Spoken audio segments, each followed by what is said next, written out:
गुरुजी की संगत को प्रणाम। 95 में हमें पता चला कि कोई बाबा आए हैं, वो क्योर करते हैं। मेरा बेटा उस टाइम बहुत छोटा था, करीबन 7 साल का, और हर महीने उसको बहुत तेज़ बुखार होता था और रीज़न पता नहीं चलता था। He was resistant to all antibiotics except one. तो मेरी डॉटर के पैदा होने के बाद मेरी टांगों में इस तरीके से दर्द रहती थी कि हिप से टोज तक इतनी दर्द, मैं चल नहीं पाती थी विदाउट पेन, और एक्सक्रूशिएटिंग पेन। तो जब मौका लगा तब गुरुजी ने जब हुक्म दिया तब हम पेश हुए उनके दरबार में। और उस दिन गुरुजी ने बोला कि मेरे साथ कहीं चलो। वहाँ कहीं भक्त के घर वो गए और उन्होंने दरवाज़ा वहाँ बंद कर दिया। मैं वहाँ खड़ी रह गई और सोचा कि यहाँ तो बारी आएगी नहीं। उस दिन इतना भी पता चला कि गुरुजी के दरबार में कोई आज का आया और कोई करीबन 30-40 साल पहले का आया, कोई उसमें कोई अंतर नहीं है। Everybody is equal in Guruji's eyes. तो मैं हड़बड़ा के उस दिन जब बैठ गई, एकदम से गुरुजी आए और उन्होंने इशारा करा कि खड़ी हो। मैं खड़ी हुई तो मेरे को कहते हैं 10। मैंने कहा जी मेरा मुंडा। कहते हैं ओदी छड़, तू अपनी 10, तेनू की प्रॉब्लम है। मैं कहा जी मेरी टंगा बहुत दर्द कर दिया ने। कहते हैं अज तो बाद नहीं होएंगी। इन्नी देर इत्थे बैठी रही, दर्द हुई। मैं सडनली रियलाइज़ करा कि मैं कब ज़मीन पे चौंकड़ी मार के बैठ गई, जो कि मैं बैठ भी नहीं सकती थी विदाउट पेन। मेरे को खुद ही नहीं पता चला कि मैं कब बैठ गई। वो दिन है और आज का दिन है, वो दर्द कभी लौट के नहीं आई। फिर उन्होंने बोला मुंडे दा 10। मैंने उनको कोई डिटेल्स नहीं दी, सिर्फ इतना बोला गला खराब रहता है। कहते सोने का ओम पिना दे तो चौल छड़ दो। मैं क्या गुरु जी जॉइंट फैमिली है। अच्छा फिर तू, तेरा घर वाला, तेरे दोनों बच्चे उम्र भर चौल या चौर ली कोई बनी कोई चीज़ ना खाओगे ना वरतोगे। दिल में मेरे एकदम से एक ख्याल आया कि इतने छोटे बच्चे को अब गोल्ड चेन पहना के मैं ओम पहनाऊँ। तो एकदम हंस के मुझे कहते हैं पीले धागे विच पहना दें। फिर that day I just thought कि he can read minds, but I wasn't sure. I went to thank him in Jalandhar. तो वहाँ पे उन्होंने हुक्म दिया कि रात को वापस दिल्ली नहीं जाना, अपनी बहन के घर जाओ लुधियाना, वहाँ पे रहो और कल फिर आओ। मैंने एक चाय प्रसाद सर्व कर रहे थे, उनको पूछा कि दरबार किस समय खुलता है। उन्होंने बोला दरबार तो 10 बजे खोल देते हैं सुबह, गुरुजी अपनी सीट पे 11 बजे आते हैं। अगले दिन हम 11 बजे पहुँचे, वहाँ कोई नहीं था मंदिर में। गुरुजी पूरे अपने चोले में सिंहासन पे बैठे हुए। मैं अंदर आई तो मुझे कहते हैं auntie you are late, what were you doing all this while. 2 आलू दे वेट आई टेल यू। 2 आलू दे परौंठे खाधे, 1 कटोरी दही दे नाल, अद्धा ग्लास पानी पीता, टेबल ते रखिया, टॉयलेट गई। उस तो बाद भैन दे पिछे वाले कमरे में तेरा काला सूटकेस पिया सी, तो कुड़ी दी ड्रैस चेंज की, तेनू पसंद नहीं आई सी अपनी कुड़ी दी ड्रैस।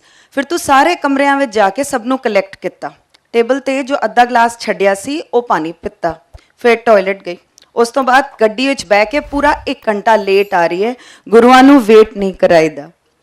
आई वॉज सो डम स्ट्रक कि एक सीक्वेंस मैं शायद कभी आगे पीछे कर जाऊं, लेकिन गुरुजी ने उस दिन सीक्वेंस बिल्कुल ठीक दिया। हमें लंगर सर्व किया और उस टाइम महत्व नहीं पता था लंगर का। इतनी सारी रोटियां थी, so I was very very thin that time. I use to have 1 roti. I picked up all the rotis and I said excuse me but I have only 1। उन्होंने ऐसे सारी परौंठियां मेरे हाथ से ली और जोर सी थाली पे वापस रखी and he said eat this, it is your medicine. उस टाइम के बाद मैंने गुरुजी को बताया कि मेरा हीमोग्लोबिन नीचे जा रहा था। मैंने कहा गुरुजी 8 हैगा। कहते 8 नहीं 6 है। कोई ना फिक्र ना कर, 12 हो जाओ। मैं मुड़ी और मेरी पीठ पे जोर से उन्होंने एक ठाकी मारी। 1 महीने बाद मैंने चेक कराया, इट वाज 11.6। इससे पहले मेरी लाइफ में इतना कभी नहीं हुआ था हीमोग्लोबिन। गुरुजी ने मुझे बोला जे मैं तेनों दसांगा तेनों की है, तेरे पैरों तले जमीन खिसक जाएगी। मैं क्या गुरुजी मैनू कुछ ना दसना, मैनू कुछ पता करन दी लोड़ नहीं, मैनू पता है तुसी सब कुछ ठीक कर सकते हो, मैनू बस क्योर कर देना। मेरे को 5 साल गुरुजी ने 9 दर्शन का हुक्म दिया। संगत का महत्व भी उन्होंने बताया। मेरे हस्बैंड ने उनसे पूछा कि गुरुजी आप बार बार ये क्यों बोलते हो कि तू खड़ के सुना, मैं तेरे वास्ते की कल्याण किया है। उस टाइम हम नए थे तो ये थोड़ी सी हिम्मत पता नहीं कहाँ से आ गई। ही सेड जब एक जना बोलता है दूसरा जना सुनता है, मैं कोई प्रवचन नहीं करता, मेरे ब्लैसिंग देने दे बड़े तरीके ने, ਉਹਦੇ ਵਿੱਚ एक यह तरीका भी है, जो बोलता है उदा भला, जो सुनता है उदा भी भला। 5 साल के बाद मेरे दिमाग में एक गुरुजी के साथ बात आई कि गुरुजी मेरे को एक फ़ोटो आपकी चाहिए और मैं किसी से मांगूंगी नहीं। गुरुजी के बारे में कभी भी मीडिया में देना अलाउड नहीं है, चाहे वो न्यूज़पेपर हो चाहे वो टेलीविज़न हो। एक मैगज़ीन में गुरुजी की फ़ोटो आई जो कि बाद में उन्होंने बताया मैं कीचड़ च उतर गया। वो फोटोग्राफ मैंने बिना किसी को बताए एक अपने बेड साइड ड्रॉर में रख ली। एक दिन मेरा सांस उखड़ गया और जब सांस उखड़ा मेरे बच्चे भागे इधर उधर, मेरी सिस्टर इन लॉ हेल्प के लिए भागी, मेरी मदर इन लॉ गुजर चुकी थी, मेरे फादर इन लॉ बेचारे आवाज़ें दे रहे थे कि की हुए है। जब सब इधर उधर भागे तो मैंने वो फोटोग्राफ निकाली और आई सेड गुरुजी मैनू साह नहीं आ रहा। And I felt a strain sensation at the back of my neck and I felt कि किसी ने मेरे लंग्स खोले और मुझे सांस आया। फिर भी मुझे हॉस्पिटल ले जाया गया और वहाँ ऑक्सीजन मास्क मेरे नाक पे लगा हुआ था। तो मैंने इशारे से नर्स को पूछा मैं कहाँ हूँ। She said ICCU। दिमाग में आया कि जब मेरा अंत आया ना मेरा घरवाला कम आया, ना मेरे माँ प्यो, ना मेरे बच्चे, ना कोई और, सिर्फ मेरा गुरु कम आया। क्योंकि मैंने सबको फ़ोन घुमाए थे और सिर्फ इतना बोला था मुझे सांस नहीं आ रहा। और गुरुजी ने मुझे बहुत साल पहले एक बात बोली थी कि जब इंसान का अंत आता है तो कोई घर वाला काम नहीं आता, सिर्फ गुरु काम आता है, वो ही गति देता है। गुरु ही है जो अपनी कमाई में से तुम्हें आगे जीवन दान दे सकता है और ये शक्ति गुरुजी में है। उसके बाद जब मैं वापस आई संगत में तो मैं लाइन में खड़ी थी और गुरुजी सबको प्रसाद बांट रहे थे। जब मेरी बारी आई, 5 साल मेरा कोई कांटेक्ट नहीं था उनसे। He just saw me and he said क्यों फिर, ना घर वाला काम आया, ना माँ प्यो, ना बच्चे, ना कोई और, गुरु काम आया, ले तेरी सेकंड लाइफ ऐश कर। Going back to many years back, मैं ज़मीन पे ऐसे ही बैठी थी तो गुरुजी ने मेरे को बोला तेनू मना किता सी कि स्कूल विच तू जॉब लेती है, तेनू मना किता सी पढ़ाना नहीं है, तू अपना स्कूल खोलेंगी।